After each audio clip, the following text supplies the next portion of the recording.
Good evening. Hello student. देखिए आज आपका ज्योग्राफी वाला पहला टेस्ट पेपर है और आपका वही सारे क्वेश्चंस हैं जो एसएससी या एसएससी सीजीएल में पूछे गए हैं, तो आप इन पर फोकस कीजिए। और जो आज का पहला पेपर है उसको आप देखिए और बहुत ध्यान से देखिए, उसका स्पष्टीकरण देखिए, ठीक है ना। तो मैं ज्योग्राफी वाला जो कि पहला क्लास है और पहला आपका पेपर रहेगा उसको देखने जाता हूँ, ठीक है। कैसे बढ़ेगा इसी से? हाँ, बढ़ाओ, इसी से बढ़ता जाए। ओके ठीक। देखो पहला जो क्वेश्चन है उसमें ये है कि भूमध्य रेखा पर निम्नलिखित किस देश से होकर भूमध्य रेखा कौन से देश से होकर नहीं गुजरती, ठीक ना। तो पहली बात तो ये समझना है कि भूमध्य रेखा होती क्या है। जैसे आप ये जानते हैं कि पूरा अर्थ है आपका, पृथ्वी है, ठीक है ना। ये आपका ग्लोब है और इसमें आपने कहा कि सर एक जो है ना इसके बीच में जो रेखा है वो इक्वेटर है, या इसी को हम लोग क्या कहते हैं, भूमध्य रेखा कहते हैं, ठीक है ना। 0 डिग्री इधर देखेंगे तो नॉर्थ पोल से साउथ पोल, ठीक ना। अब देखो यहाँ पे जैसे हम देखते हैं कि जो लॉन्गिट्यूड है या लैटिट्यूड है, यानी कि अक्षांश है, देशांतर है, तो वो है तो क्या काल्पनिक है, ठीक है ना। लेकिन वो एक पोजीशन देने के लिए है कि कौन कौन सा देश किस किस स्थिति में कहाँ कहाँ पे, ठीक ना। तो इक्वेटर भूमध्य का मतलब तो भूमध्य है, भूमि के मध्य में जो जो रेखा है वो भूमध्य है। और वास्तव में पृथ्वी पे क्या है, तो पूरा का पूरा सर्किल है, ग्रेट सर्किल सबसे बड़ा। इसकी जो सरफेस है वो 40,076 किलोमीटर, कितना 40 है, मतलब कुल मिला के पृथ्वी 40,076 किलोमीटर घूम जाती है। अब बात ये आती है कि इस पे कौन कौन से देश हैं। तो आपने कहा कि सर एक तो ऐसा है ना कि अफ्रीका महाद्वीप है, समझ में आया। दूसरा क्या हो जाएगा कि थोड़ा सा अगर देखा जाए तो दक्षिण अमेरिका को आप जानते हैं। और तीसरा जो है ना यहाँ पर इंडोनेशिया का कुछ भाग आ जाएगा। इंडोनेशिया एक ऐसा देश है जिसमें 13,500 द्वीप हैं। सबसे अधिक द्वीपों का समूह क्या हो जाएगा, तो इंडोनेशिया हो जाएगा। जबकि सबसे बड़ा द्वीप ग्रीनलैंड है। तो यहाँ लगभग इसके बीच में है, ठीक है ना। तो आपने कहा कि सर जो है ना इसके बीच में अफ्रीका महाद्वीप के बीच में वो इक्वेटर है, यानी कि भूमध्य रेखा। 23.5 डिग्री उत्तर में जाएंगे तो ट्रॉपिक ऑफ कैंसर कर्क रेखा है, और 23.5 डिग्री दक्षिण में जाएंगे तो ट्रॉपिक ऑफ कैप्रिकॉर्न है, यानी मकर रेखा। तो इन पे देश पूछ लेता है, लेकिन अभी आप केवल भूमध्य रेखा पर ध्यान दीजिए। तो पहला जो ऑप्शन है वो केन्या, दूसरा इंडोनेशिया, तीसरा मैक्सिको, यहाँ तो चौथा ब्राजील। तो देखो मैक्सिको तो क्या है, नॉर्थ अमेरिका का देश। जैसे नॉर्थ अमेरिका में जाएंगे हम लोग तो सबसे ऊपर कनाडा है, कनाडा के ऊपर नीचे यूएसए है, यूएसए के नीचे मैक्सिको, ये तीन मुख्य हैं। फिर Belize, Guatemala, El Salvador, Nicaragua, Costa Rica, Panama तक है। अब दक्षिण अमेरिका में है तो दक्षिण अमेरिका में एक जानते हो आप ब्राजील है, तो ब्राजील देश से भूमध्य रेखा जाती है ना। इक्वाडोर है ना। और यहाँ पर तो यहाँ पे जो ब्राजील है, अब यहाँ देखो ब्राजील है तो ब्राजील यहाँ पे तुमको मिल गया। इंडोनेशिया है तो इंडोनेशिया से भी जाएगी, है ना। लेकिन केन्या है तो केन्या, युगांडा, रवांडा, यहाँ जो है अफ्रीका महाद्वीप में सोमालिया, केन्या, युगांडा, इन देशों से क्या हो जाएगा आपका। तो आप इनको देखें कि कौन सा देश है इसमें, तो आपका मैक्सिको आ जाएगा, ठीक है ना। भूमध्य रेखा से कुल मिला के इसका आंसर सही क्या हो जाएगा, ये सब गलत आंसर हैं। और आंसर क्या हो जाएगा, मैक्सिको से इक्वेटर क्या होती है, पासिस नहीं होती, ठीक है ना। तो यहाँ पे जो देश है सोमालिया, केन्या, युगांडा, और इसके बाद में कांगो देश है, विषुवत रेखीय गिनी है, यहाँ पे ब्राजील, कोलंबिया, इक्वाडोर है, और यहाँ पर देखा जाए तो एशिया में इंडोनेशिया जो है वहां से भूमध्य रेखा जाएगी, ठीक है ना। अगला क्वेश्चन है बादल वायुमंडल में तैरते। अब उसमें निम्न जो रीजन दिया है वो क्या है कि निम्न ताप के कारण तैरते, जो आपने कहा कि लो है ना टेम्परेचर, या निम्न वेग के कारण तैरते हैं, या अल्प दाब के कारण तैरते हैं। तो देखो इसमें बहुत नॉर्मल क्वेश्चन है, ये बहुत से एग्जाम्स में पूछा भी गया है कि घनत्व तो कोई हो जाएगा ना, तो घनत्व कम है तो बादल तैरेंगे। ओके, समझ में आया बात। डेंसिटी कम होगी तो बादल कितना होता है, 3 प्रकार के, बादल कितने प्रकार के होते हैं, 10 प्रकार के मेघ होते हैं, है ना। जबकि वर्षा कितने प्रकार की होती है, तो आपने कहा जो वर्षा है वो 3 प्रकार की वर्षा होती है और 10 प्रकार के क्या होते हैं, बादल होते हैं। ठीक है, जब इस पे क्वेश्चन आएगा तो हम आपको बताएंगे, जैसे एक मानसूनी वर्षा, एक संवहनीय वर्षा और एक चक्रवाती वर्षा।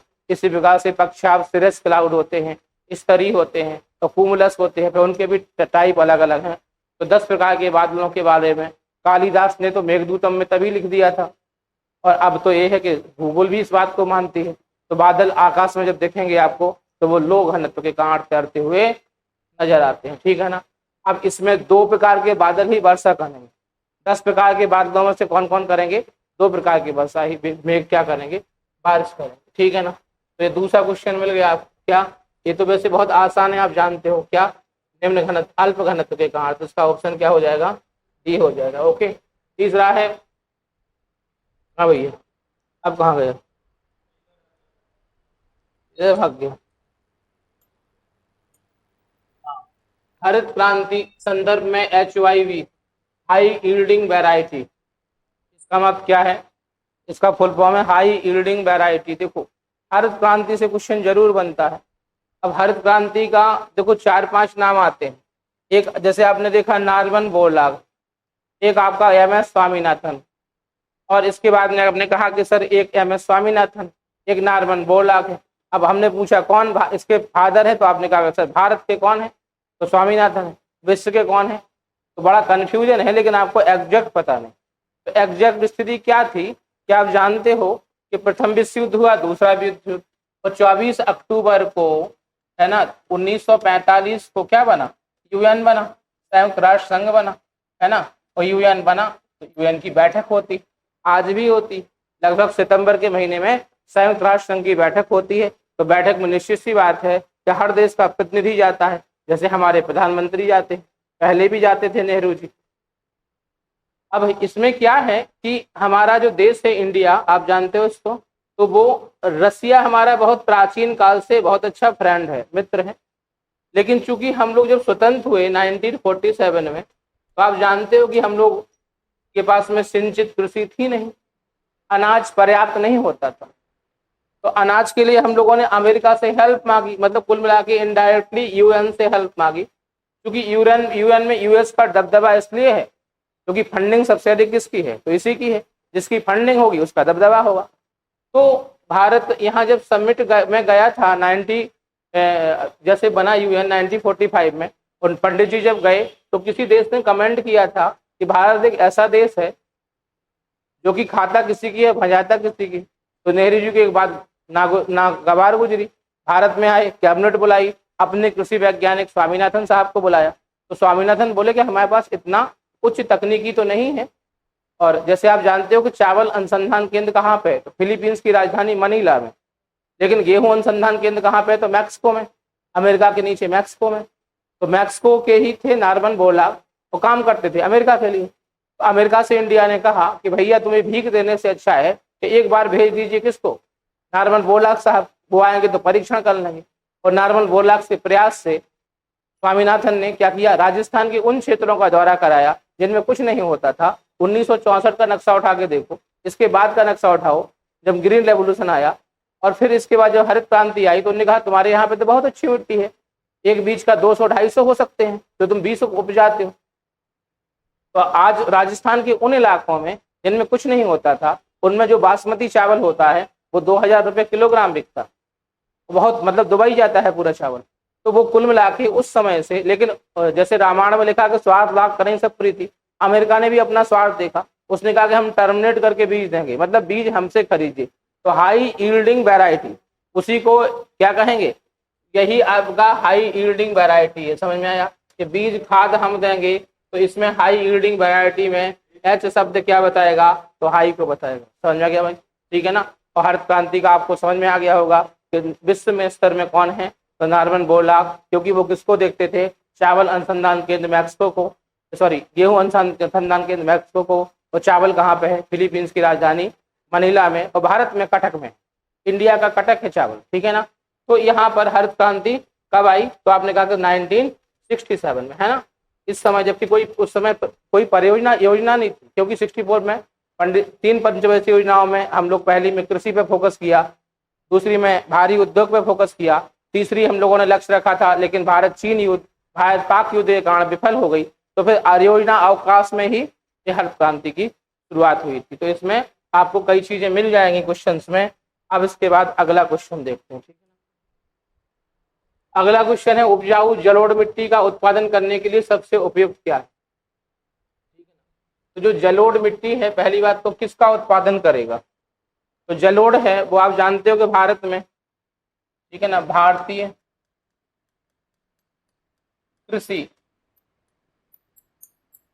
अनुसंधान, ठीक है ना, परिषद कह लो या नई दिल्ली पूसा गेट, इसने कहा कि भारत में 8 प्रकार की मिट्टियां हैं। कितने प्रकार की मिट्टियों की टाइप, जबकि एनसीईआरटी में आपको 6 ही दिए होंगे, या क्षेत्रीय आधार पर 30 प्रकार की मिट्टियां हैं।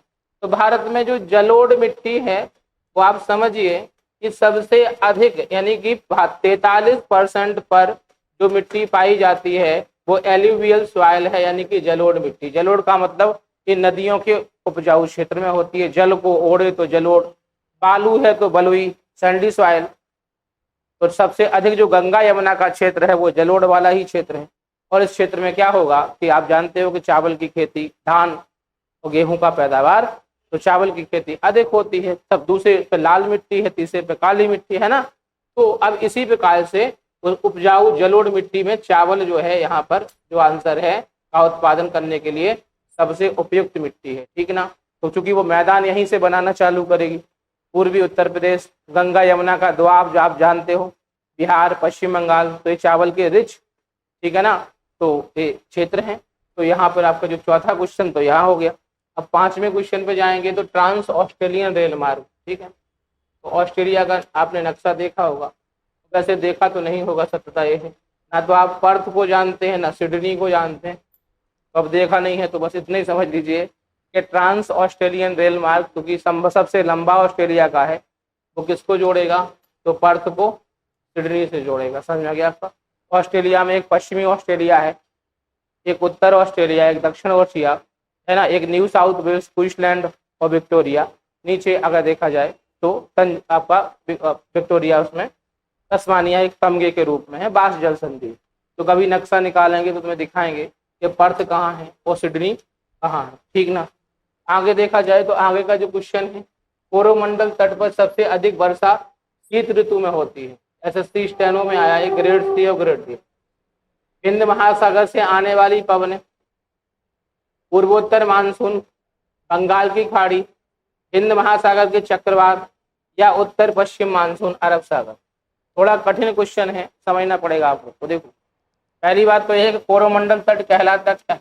तो आपने कहा सर जो भारत का जो साउदर्न पार्ट है, कोस्टल एरियाज है, वो यहाँ पर इसकी जो सीमा है वो 6100 है। कितना है, 6100। अगर आइलैंड को भी मिक्सअप कर लें तो 7516 हो जाएगा।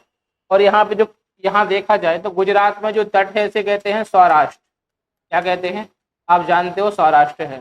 महाराष्ट्र में जो तट है वो कोंकण तट है। कौन सा तट है, कोंकण, ठीक है ना, शिवाजी महाराज का क्षेत्र है।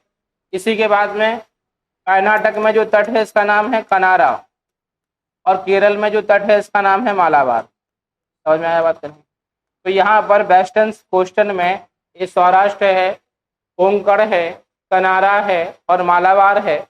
जबकि यहाँ पे तमिलनाडु और आंध्रा जो है, एपी, इसमें आपका जो तट है इसे हम लोग कहते हैं कोरोमंडल। क्या कहते हैं, कोरोमंडल। समझ में आया बात करनी। उड़ीसा में उत्तरी सरकार कहते हैं या काकीनाडा कहते हैं।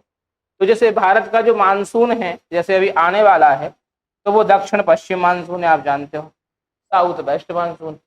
अभी साउथ वेस्ट आता है तो यहाँ पे क्या हो गया, तो आपने कहा सर यहाँ तो वेस्टर्न प्लेट्यू है, पश्चिमी घाट पर्वत हो गया है ना, और यहाँ पे क्या हो जाएगा, ईस्टर्न प्लेट्यू।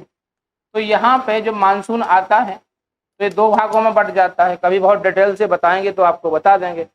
एक अरेबियन सी और एक क्या, वे ऑफ बंगाल हो जाए। तो वे ऑफ बंगाल यहाँ पे ज़्यादा वर्षा नहीं कर पाता है, एक तरह से वृष्टि छाया, रैन शैडो बंद। लेकिन जब मानसून लौटता है, तो जब मानसून जाता है तो वो दक्षिण पश्चिम, और जब लौटता है तो वो उत्तर पूर्व। क्या हो जाएगा, मतलब आप इतना समझिए, पेज कैसे लेना यार,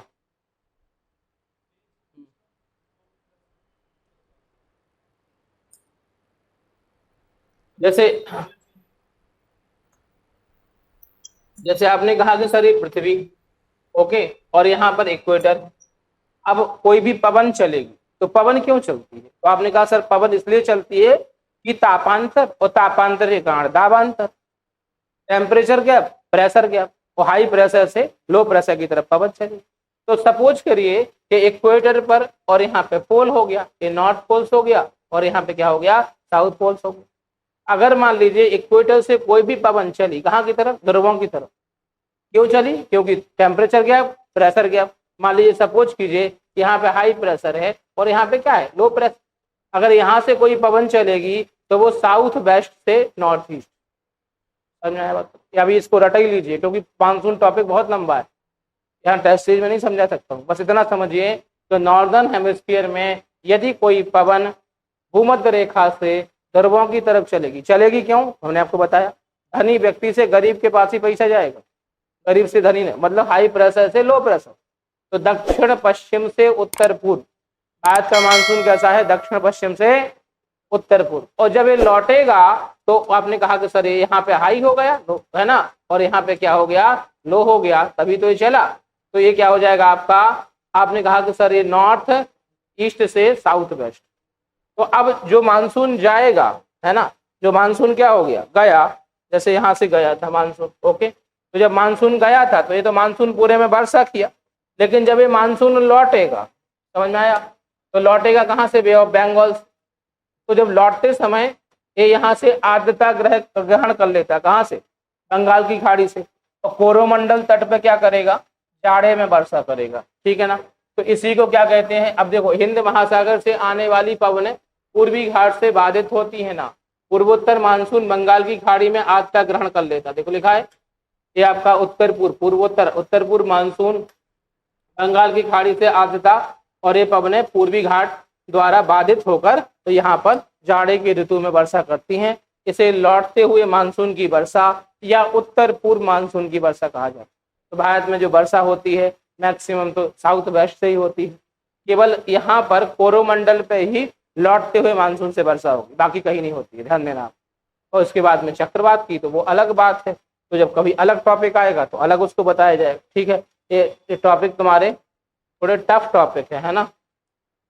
हाँ भैया, हाँ भैया, भारत की सबसे लंबी नदी कौन सी है? ये तो बहुत आसान, गंगा नदी, है ना। इसको तो गंगा जो है कहाँ से निकलती है बताओ, गंगा का उद्गम गौमुख से निकलेगी, है ना। कहाँ से निकलेगी, गौमुख। गौमुख कहाँ है, गंगोत्री से लगभग 16 किलोमीटर ऊपर है गौमुख, यहाँ से निकलेगी। गंगा नाम नहीं है, इसका नाम है भागीरथी। क्या नाम है, भागीरथी। और एक कुछ आगे एक नदी से मिलेगी जिसका नाम है भीलांगना। क्या नाम है, भीलांगना, ठीक है ना। और भागीरथी और भीलांगना के संगम पर एक बांध बना है जिसे कहते हैं टेहरी बांध। क्या कहेंगे, 2400 मेगावाट की परियोजना है टेहरी बांध, समझ में आया। तो टेहरी बांध जो है बना। अब इसके बाद भागीरथी फिर आगे चलेगी, अभी तो भागीरथ जी के प्रयास से तो ये आई थी, तो भागीरथी फिर आगे बढ़ी। अब इसके बाद में एक नदी जो है ना, आप जानते हो कि यहाँ से अलकनंदा आएगी, कहाँ से, तो आपने कहा सर बद्रीनाथ से, है ना। बद्रीनाथ से एक नदी आती है अलकनंदा, है ना। तो अलकनंदा और ये दोनों ये मिलते हैं देवप्रयाग में, ठीक है। ये देवप्रयाग में मिल जाएंगे, ठीक है ना। और देवप्रयाग में भी अभी इसका नाम भागीरथी की है, और ये आगे बढ़ेगी तो अभी भी भागीरथी के नाम से बह रही है। लेकिन आप लोग हरिद्वार गए होंगे, तो हरिद्वार में थोड़ा और जाओगे तो ऋषिकेश है, और ऋषिकेश में राफ्टिंग बढ़िया होती है, जाओ तो कर लिया करो, अभी घूमने का सीजन है, चले जाओ। तो हाँ, देवप्रयाग में आपका ऋषिकेश से इसका नाम क्या हो गया, गंगा। ऋषिकेश से नाम क्या हो गया, गंगा। गंगा की कुल लंबाई 2525 किलोमीटर, समझ में आया। टोटल लेंथ कितना है, 2525, जबकि भारत में 2070 है, 2070 सॉरी, भारत में कितना हो जाएगा, 2070 किलोमीटर हो जाएगा, ठीक है। कुल लंबाई कितना, 2525, ठीक है ना। गंगा भारत की सबसे पवित्रतम, सबसे पूजनीय, सबसे लंबी और एकमात्र राष्ट्रीय नदी है। और कोई राष्ट्रीय नदी भारत में नहीं है, ठीक है ना। गंगा में कभी कीड़े नहीं पड़ते हैं, चाहे तुम गंगोत्री चले जाओ और चाहे तुम कलकत्ता चले जाओ, हुगली तक चले जाओ, गंगा का कोई पानी निकाला गया, क्योंकि उसमें साइंस कहती है कि बैक्टीरियोफेज है और धर्म कहता है कि मानो तो गंगा माँ है, ठीक ना। समझ में आया बात नहीं है। और कुछ बहुत है, जैसे बद्रीनाथ है तो यहाँ पे केदारनाथ का नाम सुना होगा तुम, मोदी जी बहुत जाते हैं, है ना केदारनाथ। भगवान शंकर की पीठ की पूजा होती है। तो केदारनाथ से जो नदी निकलेगी इसका नाम है मंदाकिनी। कौन सा नाम है? मंदाकिनी। तो ये मंदाकिनी आएगी और रुद्रप्रयाग में मिल जाती है ना। तो यहाँ पे पंच प्रयाग है ना। एक है आपका देव प्रयाग, रुद्र प्रयाग, विष्णु प्रयाग, कर्ण प्रयाग, सोन प्रयाग। हम सब प्रयाग घूमे हैं और चाहो तो आपको घुमा दूं, ठीक है। समझ में आया बात करनी है। तो जितने प्रयाग हैं तो फिर अब सब प्रयाग घूम के प्रयाग में आके थम गए, वहां से चलते चलते, ठीक है। जो चार धाम यात्रा है उत्तराखंड की, पहले यमुनोत्री, फिर गंगोत्री, फिर केदारनाथ और फिर इसके बाद बद्री, ठीक ना। तो आप इसको ये भी कई बार पूछा जाता है क्रम लगाने को, तो एक गंगा के बारे में थोड़ा सा है, उसको जब देखोगे तुम लोग तो फिर पूरा धीरे धीरे समझ में आएगा। पहला आगे बढ़ते हैं क्योंकि क्वेश्चन भी है, ये कहीं पे फोकस नहीं करना है। निम्नलिखित में से किस नदी का स्रोत भारत से बाहर है? तो भैया ऐसा है ना कि यहाँ ब्रह्मपुत्र जो है नदी, रावी नदी, ब्यास नदी और झेलम नदी, ठीक है ना। तो ब्रह्मपुत्र नदी हमारे देश से नहीं निकलती, आप जानते ही। ब्रह्मपुत्र को ब्रह्मा की बेटी कहा जाता है। नदी जो है ना वो क्या है? फेमिनिन है, स्त्रीलिंग है। पर्वत पुरुष है। तो नदी जो है ना, नदी का जो उद्गम है तो ब्रह्मपुत्र हो गया, नदी का नाम भी पुत्र पे हो गया, तो ब्रह्मा की बेटी कर दिया नदी को। ब्रह्मपुत्र नदी को ब्रह्मा की बेटी कहा जाता है। और ये जो है ना, तिब्बत का नाम सुना होगा आपने। तो तिब्बत में एक ग्लेशियर है जिसका नाम है चेमा युंगडुंग। क्या नाम है? चेमा युंगडुंग, है ना। इससे तो निकलेगी पहली बात तो समझ, इसी से तो सिंधु निकलती है और इसी से ब्रह्मपुत्र, समझ में।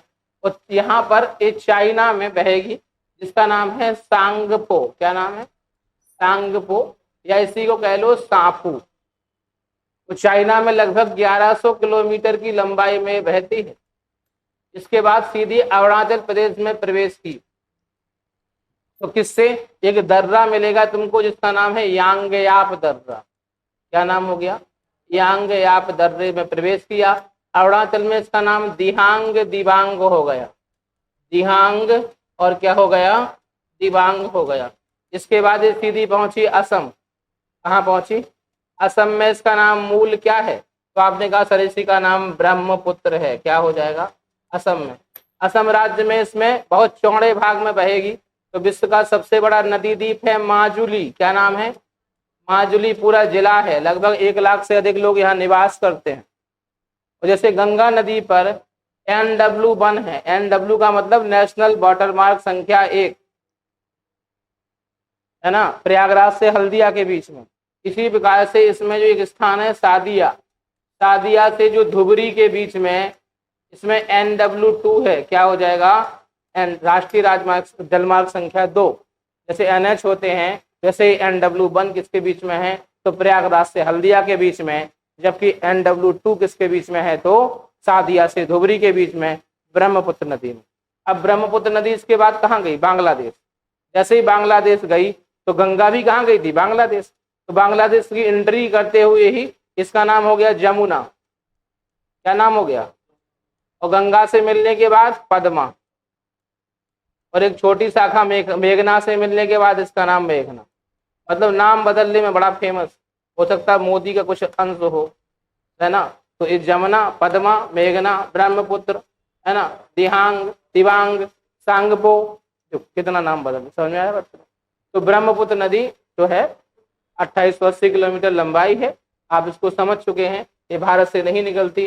ब्यास नदी हिमाचल प्रदेश है, वहाँ मनाली के पास से निकलती है। मनाली का आपने नाम सुना होगा। शिमला के ऊपर जाओगे तो कुल्लू मिलेगा, कुल्लू के बाद मनाली मिलेगा, ठीक है ना। और इस समय खूब लोग जा भी रहे हैं, बड़ा जाम आम लगा है, सुनते समझ आ गया? मनाली भाई, शिमला तो आसानी से जा ही सकते हो। यहाँ प्रयागराज से बैठो, कालका तक पहुंचो, कालका मेल 10 बजे पकड़ो, अगले 10 बजे कालका पहुंच जाओगे। वहां से टॉय ट्रेन पकड़ लो, और टॉय ट्रेन से, जिसमें डलहौजी ने शिमला राजधानी भी बनाया था एक बार, तो उसमें सरकारी क्षेत्र में है। पहले किराया 36 रुपये था, हो सकता मोदी जमाना है 200 हो। 103 सुरंग है। शिमला पहुंचो, शिमला घूमो। इस समय तो शिमला में बर्फ रहेगी नहीं, तो वहीं से मनाली का टिकट कटाओ, तो कुल्लू मनाली पहुंच जाओ, है ना। नाम भी बहुत तगड़े रखे गए, ठीक ना भाई। ज्यादातर वहां पे जितने भी लोग हैं शादी करके ही जाते हैं, नए नए कपल प्यारे। हो सकता है कि भाई कोई शादी करके ना गया हो, बॉयफ्रेंड गर्लफ्रेंड हो, वहां पे सिम तोड़ के फेंक दिया, तो कहते हो कि शिमला रूठ गई। और रूठते रूठते फिर मनाली तक जाके उसने मना लिया होगा, तो नाम पड़ गया मनाली, ऐसे कुछ होगा। एक तो शिमला मना। जैसे कोई कोई अरोड़ा नाम की लड़की होगी, सबसे पूर्व तक गई, तो किसी ने कहा होगा अरुणा चल, मतलब अब वापस अब आगे जाओगी तो म्यांमार पहुंच जाओगी, तो अरुणाचल प्रदेश पड़ गया ना। कोई बहुत नाटक करने वाला, तो कर्नाटक, है ना। अब तुम आगे समझो, नहीं तो यहीं फंसे रहोगे। सुनो, तो यहाँ समझ गए होगे तुम लोग, ठीक है। तो ब्यास का उद्गम कहाँ से है? ब्यास, है ना। और झेलम जो है वो आप अगर देखा जाए तो ये सतलज है, ये ब्यास है, रावी, चेनाब और झेलम, ठीक है ना। तो झेलम नदी का उद्गम शेषनाग पहाड़ी से है। किस पहाड़ी से है? शेषनाग। और ये बूलर झील में जाएगी, बाद में मुजफ्फराबाद जाएगी, फिर मीरपुर जाएगी, पाकिस्तान चली जाएगी। मतलब भारत पाकिस्तान का बंटवारा इसी से है, ठीक ना। जैसे तो थोड़ा बता के बना के बता दो। देखो ये आपका जम्मू कश्मीर वाला पार्ट है, पासपोर्ट साइज की फोटो समझ सकते हो। यहाँ से निकलेगी, बूलर झील में जाके यहाँ मुजफ्फराबाद है, फिर यहाँ मीरपुर है, फिर पाकिस्तान चली जाएगी, झेलम, ठीक ना। इसके बाद में अब बचा क्या? रावी नदी। हड़प्पा इसी के किनारे था, आप जानते हो। सतलज, ब्यास और रावी। तो ब्यास जहाँ से निकलती है, रोहतांग दर्रा, इधर से ब्यास, और दर्रे की उस साइड से रावी। ये बात समझ में आ गया? दोनों हिमाचल से। सतलज आपका नदी वो तो भारत से निकलेगी नहीं, लेकिन ब्यास भारत से निकलती है, रावी सॉरी ब्यास हिमाचल से निकलेगी, रावी हिमाचल, चेनाब भी हिमाचल, झेलम जम्मू कश्मीर, सिंधु तो आप जानते हो तिब्बत से निकली, ठीक है ना। तो आप इसको समझ के आगे बढ़ते हैं हम लोग। भारतीय वन अनुसंधान संस्थान है, तो बिल्कुल पैट क्वेश्चन बिल्कुल होता है, आप लोग रटन। इंदिरा गांधी नहर किन नदियों को जोड़? देखो इंदिरा गांधी नहर बेटा, जैसे यहाँ पर आप समझिए, ये सतलज नदी है ना, सतलज, और इसके ऊपर जाओगे तो ब्यास नदी, दोनों मिलेंगी कपूरथला में। अब तुम लोग को कपूरथला जरूर कहीं ना कहीं लिखा देखा होगा। कब देखा होगा? जब ट्रेन में सफर कर रहे हो, क्योंकि यहाँ पर रेल कोच फैक्ट्री है, रेलवे के डिब्बे कपूरथला में ही बनते हैं। तो कपूरथला में रेल कोच फैक्ट्री, इसलिए डिब्बे पे कपूरथला में। तो यहाँ पर दोने पर अगर देखा जाए तो एक बांध बनाया, ठीक है ना, जिसका नाम है हरि का बैराज। हरि का बैराज बांध बनाया गया, और यहाँ से पानी, एक नहर निकाली गई है, 649 किलोमीटर इसकी लंबाई है। इसका मुख्य उद्देश्य जो है ना, राजस्थान के जो पश्चिमी जिले हैं, जैसे गंगानगर, बाड़मेर, बाढ़ बाढ़ तो आती नहीं, गंगानगर, बाड़मेर, बीकानेर बहुत खूबसूरत है, और जैसलमेर, ठीक है, वहाँ बाढ़ आती है, ऐसा नहीं है, वहाँ बाढ़ ही आती, इसलिए नाम बाड़मेर है। गंगानगर, बाड़मेर, बीकानेर और जैसलमेर। जैसलमेर भी बहुत खूबसूरत है, कभी घूमो तो, नौकरी वोकरी लग जाए तो घूम आना, गाइड हम बन जाएंगे। कोचिंग कोचिंग चलना नहीं है तो गाइड ही करेंगे। सुनो, तो यहाँ राजस्थान के पश्चिमी जिलों को सिंचाई के लिए पानी उपलब्ध कराना है। मतलब आप समझिए, इंदिरा गांधी नहर जब चलती है तो ऐसा लगता है कोई नदी जा रही हो, बहुत भयंकर पानी इंदिरा गांधी नहर में, ठीक ना। तो आप समझ गए कि इंदिरा गांधी नहर किस में है? सतलज और ब्यास के संगम पर। आगे बढ़ते हैं हम लोग। उर्वरक कॉम्प्लेक्स, अब इसमें पारादीप जोड़ा तो वैसे ही तुम समझ जाओगे कि पारादीप कहाँ पर होगा? उड़ीसा में। रटंत विद्या तो तुम खुद जानो, है ना। पश्चिम बंगाल में रानीगंज, रानीगंज कोयला, समझ में आया बात? इसमें भी बहुत कोई कलाकारी नहीं। भारत में किन नगर में 2 रेलवे जोन? ठीक है, कितना जोन है भारत में? रेलवे जोन बताओ। हाँ, कितने रेलवे जोन है? ठीक है ना। जैसे आपने ट्रेन जो देखी होगी, खासकर मालगाड़ी पे लिखा होता है दप्पू उप्पू, किसी पे पू, किसी पे अश। और ये बड़ा कठिन काम है कि हम 18 को याद कैसे कर, बहुत कॉम्प्लिकेटेड है। लेकिन आज के बाद तुम लोग को आ जाएंगे एकदम, वादा हमारा। देखो, जैसे आप इसको इसको नया पेज लेते हैं, छोड़ो। हाँ भैया, कहाँ से आएगा? धन से। अच्छा ठीक, धन से ही तो सब कुछ होता।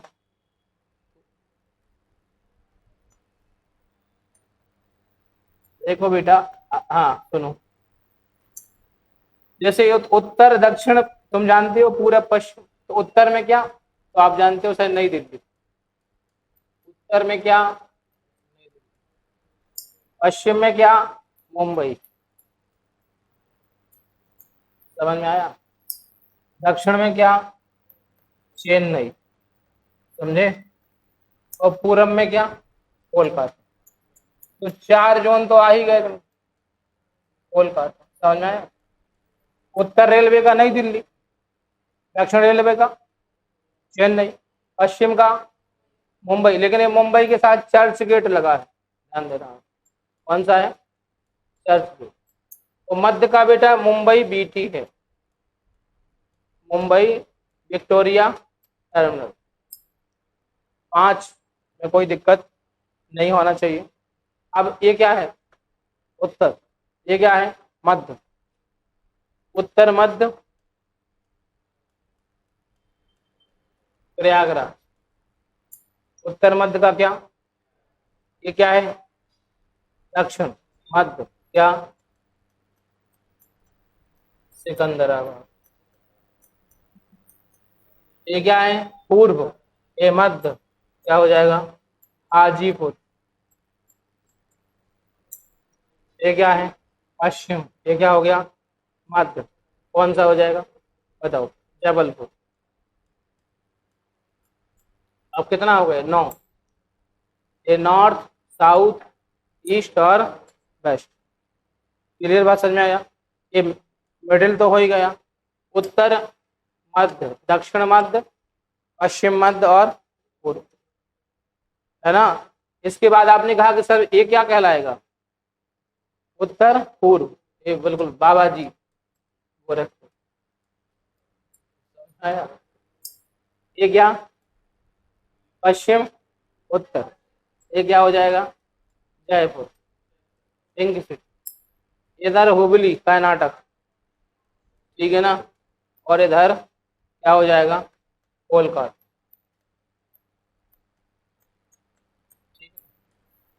कितना हो गया? 13 बता दिया। तो कुल कितने? 18। बहुत इतने ठीक है, बाकी 5 घटो खुद।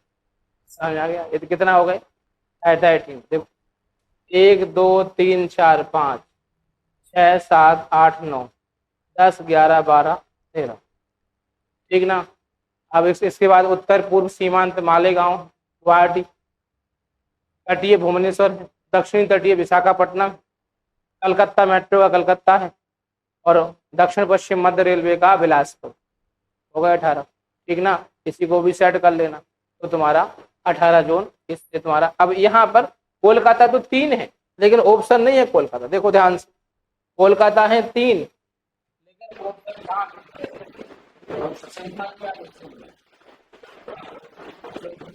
इस नगर में 2 रेलवे, तो यहाँ पे अगर क्या यहाँ पर कलकत्ता होता तो 3, तो कलकत्ता नहीं है, यहाँ पे क्या मान लेंगे?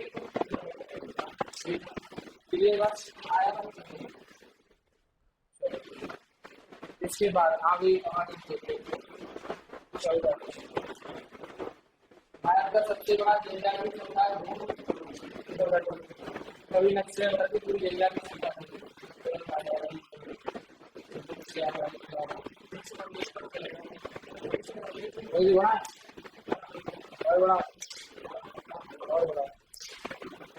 आधुनिक पारिस्थितिकी के जनक भूगोलिक ब्राह्मण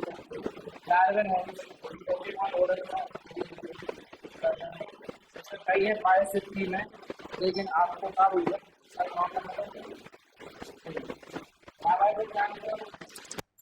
कोशिका की खोज, एक केंद्रक की खोज, डार्विन है ना। और लैमार्कवाद और डार्विनवाद साइंस में है।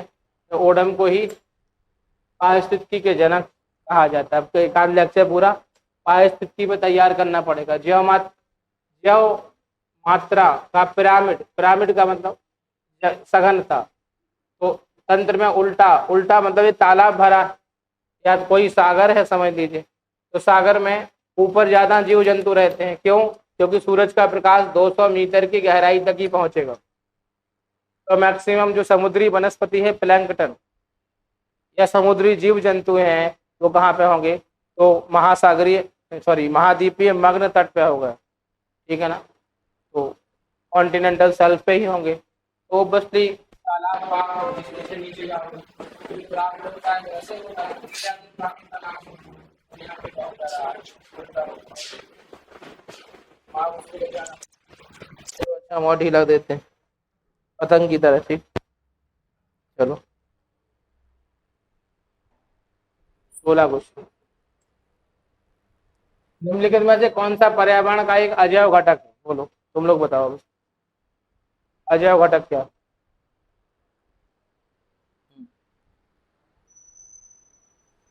अजैव घटक पर्यावरण कितने प्रकार का पर्यावरण? 2 प्रकार। कितना? एक तो भौतिक पर्यावरण यानी कि जैविक, और दूसरा अजैविक, ठीक है। तो बेटा पर्यावरण एक होता है फिजिकल एनवायरनमेंट, भौतिक पर्यावरण, ओके। और दूसरा क्या हो जाएगा? जैविक पर्यावरण, फिजिकल और बायोटिक। भौतिक का क्या है? तो आपने कहा सर इसमें स्थल मंडल है, स्थल मंडल, लिथोस्फीयर, दूसरा जलमंडल है, जलमंडल है ना, और तीसरा वायुमंडल, हाइड्रोस्फीयर और एटमॉस्फेयर, ठीक है ना। क्लियर बात समझ में आया? स्थल मंडल में 7 महाद्वीप हैं, आप जानते हो, 7 कॉन्टिनेंट। 8वां जीलैंडिया है लेकिन सागर के नीचे है। न्यूजीलैंड, न्यू हटा दो, जीलैंड बन जाएगा। तो 8वां जीलैंडिया। सागर कितने हैं? तो 4 हैं। एनसीईआरटी 5 मानती है, साउथ सी भी हो गया ये। तो जैसा मानते हैं वैसा करो। तो इसमें क्या दिख रहा है तुमको? अब जो जैविक पर्यावरण है इसमें क्या हो जाएगा? पेड़ पौधे, है ना, पेड़ पौधे हैं बायोटेक में, और क्या हो जाएगा? जीव हो जाएगा, उसी में मानव आ जाएगा। ये तो दोनों बायोटेक हैं और ये भौतिक है। तो आपने कहा निम्न में से कौन सा पर्यावरण एक अजैव है जिसमें जीव नहीं है? हरे पौधों में तो जान है, समझना क्या? गैर हरे पौधे तो लगा है, गैर हरे से क्या होता है? परजीवी में भी जान, लेकिन पानी क्या हो जाएगा? तो स्थल में देखो जलमंडल दिया ना, तो एक इसमें आ जाएगा आपका भौतिक पर्यावरण, ठीक है ना। आगे बढ़े हम लोग। निम्नलिखित में से कौन सा भारत का बड़ा जैव मंडल आरक्षित रिजर्व है? ये भी क्वेश्चन कई बार आया। मन्नार की खाड़ी, आप जानते हो कि यहाँ पर भारत में जैसे तमिलनाडु है ना, एक कन्याकुमारी, कन्याकुमारी है ना, इसी के पास में विवेकानंद झील है, ठीक है ना। कन्याकुमारी के पास में क्या हो जाएगा आपका? विवेकानंद झील, सॉरी चट्टान है। और यहाँ पे जाएंगे तो ये श्रीलंका है, और श्रीलंका के पास में अगर देखा जाए तो इधर मन्नार की खाड़ी, उसके ऊपर पाक की खाड़ी, और उसके ऊपर बंगाल की खाड़ी। तो दोनों के बीच में श्री राम सेतु, और उसके ऊपर पाक जल समुद्र, ये 3 चीजें, ठीक है। तो यहाँ जो है इसमें मन्नार की खाड़ी क्या हो जाएगा? सबसे बड़ा जैव मंडल आरक्षित रिजर्व हो जाएगा, ठीक है। फिर कभी समझाएंगे। निम्नलिखित में से कौन सी जगह भारत में जैव विविधता के लिए प्रमुख स्थान? हॉट स्पॉट पश्चिमी घाट है, तो बहुत क्वेश्चन पूछता। वेस्टर्न प्लेटू, पीसीएस में कई बार क्वेश्चन पूछा कि पश्चिमी घाट पर्वत क्या है? सबसे बड़ा हॉट स्पॉट है वेस्टर्न प्लेटू, इधर की तरफ पूर्वी घाट पर्वत, ठीक। Question number 20। निम्नलिखित में से SO2 प्रदूषक, सर देखो कुल मिला के सल्फर डाइऑक्साइड आप जानते हो कहाँ से निकलता है? ज्वालामुखी क्रिया से, ध्यान देना, और पेट्रोलियम के शोधन से। तो पेट्रोलियम का शोधन, यहाँ तक कि मथुरा रिफाइनरी को सुप्रीम कोर्ट ने कहा कि यहाँ से हटाओ, नहीं तो ताजमहल खतरे में। ये मामला अभी ठंडे बस्ते में। तो सल्फर बहुत खतरनाक है, तुम जानते हो, नाइट्रस सल्फर। तो SO2 को इंडिकेट करने वाला कौन होता है? लाइकेन, ठीक है ना। इसके बाद में भोपाल गैस त्रासदी तुम लोग जानते होगे 1984, ठीक है ना। यूनियन कार्बाइड कंपनी थी, और गैस का नाम क्या है? मिथाइल आइसोसाइनाइड, ठीक ना। चलो, किस दिन विश्व पर्यावरण दिवस मनाया जाता है? बच्चों वाला क्वेश्चन कुछ देना पड़ते हैं, बच्चे भी कम से कम देख सकते। 5 जून 1972 को क्या हुआ था? स्टॉकहोम जानते हो, स्टॉकहोम में समझौता हुआ, और इसमें ये बताया गया कि भैया थोड़ा पर्यावरण की चिंता भी कर लो।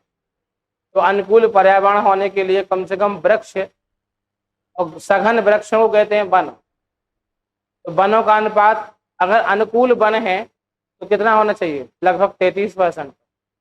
33% क्षेत्र पर वन होना चाहिए, जबकि पहाड़ी क्षेत्र में 66%, ठीक है ना। तो भारत का सबसे अधिक वन वाला राज्य कौन सा है? मध्य प्रदेश। दूसरे नंबर पर अरुणाचल, तीसरे पे छत्तीसगढ़। मतलब मध्य प्रदेश को काट दो, छत्तीसगढ़ बनेगा, मध्य और छत्तीसगढ़, बीच में अरुणाचल को फंसा दो, समझ में आया बात? बन गया सबसे अधिक वन मध्य प्रदेश में, ठीक है ना। तो बहुत से आंकड़े वन में भी हैं, इतना ही समझो, देखो, क्योंकि थोड़ा थोड़ा समझाएंगे हर पेपर में, तुम एक ही देख के भाग गए थे। क्लोरोफ्लोरोकार्बन अधिकतर कहाँ प्रयोग होता है? तो बेटा क्लोरोफ्लोरोकार्बन फ्रिज में होता है, एसी में होता है, रेफ्रिजरेशन में, ठीक है ना। तो फ्रिज में अगर देखा जाए तो जो पीछे एक लगा है क्या? कंप्रेसर, है ना। कंप्रेसर में CFC है या HCFC, ओके। और दिक्कत ये है ये ओजोन परत जो समताप मंडल में है ना, O3, इसको क्या कर रहा है? इस O3 को क्या करता है?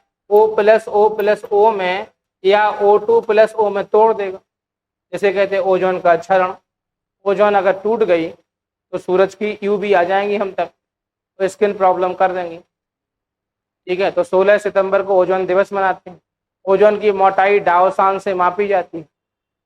तो ओजोन के लिए इस गैस को तो बंद कर दिया पूरा, ध्यान देना, पूरे विश्व पर। अब है कौन सा? HCFC। भविष्य का अमोनिया, जो आपका कोल्ड स्टोर है उसमें अमोनिया। तो कुल मिला के अगर देखा जाए जो आपका क्लोरोफ्लोरोकार्बन है वो किसमें आ जाएगा? आपका रेफ्रिजरेशन, ठीक ना। आगे बढ़े हम लोग, तो क्या हो जाएगा? ग्रीन हाउस गैस जानते हो आप, नाइट्रस ऑक्साइड तथा मीथेन पैदा करने की सबसे अधिक संभावना निम्नलिखित में से किस जीव में होती है? अब देखो बेटा, ग्रीन हाउस गैस जैसे नीचे से जाओगे तो सबसे पहला जो मंडल है वो ट्रोपोस्फियर है। तो ट्रोपोस्फियर को हिंदी में कहते हैं क्षोभ मंडल। एवरेज इसकी हाइट 14 किलोमीटर होती है, ध्रुवों पर 8 किलोमीटर, भूमध्य रेखा में 18। इसी में बादल, वर्षा, तापमान, तूफान, चक्रवात सब कुछ हो जाता है, ठीक है। तो इसके ऊपरी भाग में क्या होता है? इसके ऊपरी भाग में ग्रीन हाउस गैस की परत पाई जाती है। और ग्रीन हाउस गैस जितना होगी वो ग्रीन हाउस क्या करता है? गर्मी को सोखता है। अब आप इतने समझ लीजिए कि सूरज के सबसे पास में ग्रह कौन सा है? मरकरी, बुध। बुध ग्रह सबसे पास है, लेकिन वीनस यानी शुक्र सबसे गर्म है, क्योंकि CO2 के भंडार ये 6 करोड़ और ये कितना? 11 करोड़, 5.6। इसके बावजूद भी सबसे गर्म कौन है? वीनस, क्योंकि ग्रीन हाउस के भंडार। तो जो ग्रीन हाउस की जो लेयर है वो क्या करेगी? यहाँ पर वायुमंडल में, वैसे तो कार्बन CO2 है मेन ग्रीन हाउस का, लेकिन ये आपका मीथेन जो है ना और नाइट्रस ऑक्साइड ये कौन पैदा करेगा? तो जीव होगा तभी तो पैदा करेगा। तो इसको पैदा करने वाला कौन सा हो जाएगा? आपका जीवाणु हो जाएगा, ठीक ना। समझ में आया बात? नहीं है? पर्यावरण संरक्षण अधिनियम कब पारित किया गया? अंतिम क्वेश्चन है, तो आप जान लो कि 5 जून को है ना 1972 को क्या हुआ?